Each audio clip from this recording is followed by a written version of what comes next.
என்னங்க சாரே இப்படி ஆகி போச்சு? ஆர்கே சுரேஷ் மேட்டர்ல அண்ணாமலையை கோர்த்துவிட நினைத்த கும்பலுக்கு விழுந்த இடி.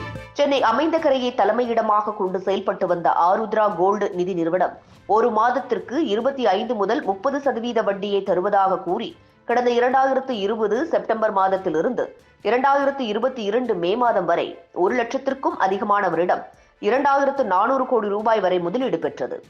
ஆனால் இந்த நிறுவனம் கூறியபடி எந்த ஒரு வட்டி பணத்தையும் வழங்காமல், முதலீடு செய்த பணத்தையும் திருப்பி வழங்காமல் முதலீட்டாளர்களாகிய மக்களை ஏமாற்றியது. இதனால் இந்த நிறுவனத்தால் ஏமாந்தவர்கள் புகார் அளிக்க, அதன் அடிப்படையில் பொருளாதார குற்றப்பிரிவு போலீசார் இது குறித்து வழக்கு பதிவு செய்து விசாரணை செய்து வந்தனர். இந்த விசாரணையில் கடந்த 10 மாதங்களாக தலைமறைவாக இருந்த ஆருத்ரா நிறுவனத்தின் நிர்வாக இயக்குனர் மைக்கேல் ராஜ் துபாய் விமான நிலையத்தில் கடந்த செவ்வாய்க்கிழமையன்று கைது செய்யப்பட்டார். அதற்கு பிறகு அவரிடம் நடத்தப்பட்ட விசாரணையில் இவர் ஆருத்ரா நிறுவனத்தில் நிர்வாக இயக்குநராகத்தான் பணிபுரிகிறார் என்றும், ஆன்லைன் மூலமாக நடைபெறும் பண பரிவர்த்தனைகளை கண்காணித்து நிறுவன கணக்குகளை மட்டுமே இவர் நிர்வகித்து வந்தது தெரிய வந்துள்ளது. மேலும் இவரிடம் கைப்பற்றப்பட்ட ஆவணங்களை அடிப்படையாக வைத்து போலீசார் நடத்திய விசாரணையில் ஆர்கே சுரேஷ் இந்த விவகாரத்தில் சிக்கினார். இவரை தொடர்ந்து கடந்த வாரத்தில் பாடி பில்டர் என்று அழைக்கப்படுகின்ற ஹரிஷும், மாலதி என்கின்ற இன்னொருவரும் போலீசாரால் கைது செய்யப்பட்டுள்ளனர்.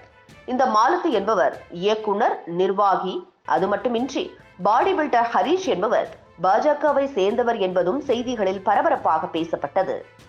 இதனையடுத்து பாஜகவிற்கும் இந்த ஆருத்ரா நிதி மோசடிக்கும் சம்பந்தம் இருக்கலாம் என்ற பேச்சு அரசியல் வட்டாரங்களில் சுற்றி வந்தது. அதுவும் பாஜக நிர்வாகி ஆர்கே சுரேஷ் இந்த விவகாரத்தில் தலைமறைவாகியது பாஜகவின் மாநில தலைமை என எதிர்க்கட்சியை சேர்ந்தவர்கள் கூறி வந்தனர்.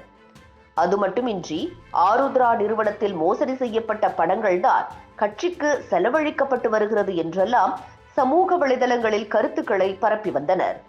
மேலும் ஆர்கே சுரேஷும் சில சொந்த விஷயங்கள் காரணமாக வெளிநாட்டில் தங்கியிருந்தார்.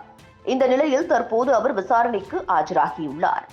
மற்றவர்களின், குறிப்பாக எதிர்க்கட்சியினர் இந்த விவகாரத்தில் அண்ணாமலையின் பெயரை மோசடியில் இழுத்துவிட வேண்டும், ஆர்கே சுரேஷ் நேரில் ஆஜராகும் போது அண்ணாமலை பற்றி, பாஜகவை பற்றி எல்லாம் அதிகமாக பேசுவார் என்றும், அதனால் இந்த மோசடி குறித்து அதிக தகவல்கள் வெளிவரும் என்று ஆவலுடன் எதிர்பார்த்து வந்த நிலையில் அந்த எதிர்பார்ப்புகள் எதுவும் நடைபெறவில்லை. ஆர்கே சுரேஷிடம் போலீசார் கேட்ட கேள்விகள் அனைத்திற்கும் அவர் பதிலளித்திருக்கிறார். அதில் ஒன்றாக, ஆருத்ரா மோசடியில் கைது செய்யப்பட்ட தயாரிப்பாளர் ரூபாவிடமிருந்து அவர் பணம் பெற்றதற்கான காரணமாக வைட் ரோஸ் என்ற திரைப்படத்திற்காகத்தான் அந்த பணத்தை அவர் பெற்றதாக வாக்குமூலம் கொடுத்திருக்கிறார். அது மட்டுமின்றி ஆருத்ரா நிறுவனத்திடம் ஆர்கே சுரேஷ் தான் பெற்ற பணத்திற்கான காரணத்தை தெளிவாக எடுத்து கூறிவிட்டார். இதில் பாஜக குறித்தும் அண்ணாமலை குறித்தும் எந்த ஒரு தகவல்களும் எதிர்த்தரப்பினர் எதிர்பார்த்தபடி இல்லை என்பது எதிர்த்தரப்பினருக்கு பெரும் ஏமாற்றத்தை அளித்துள்ளது.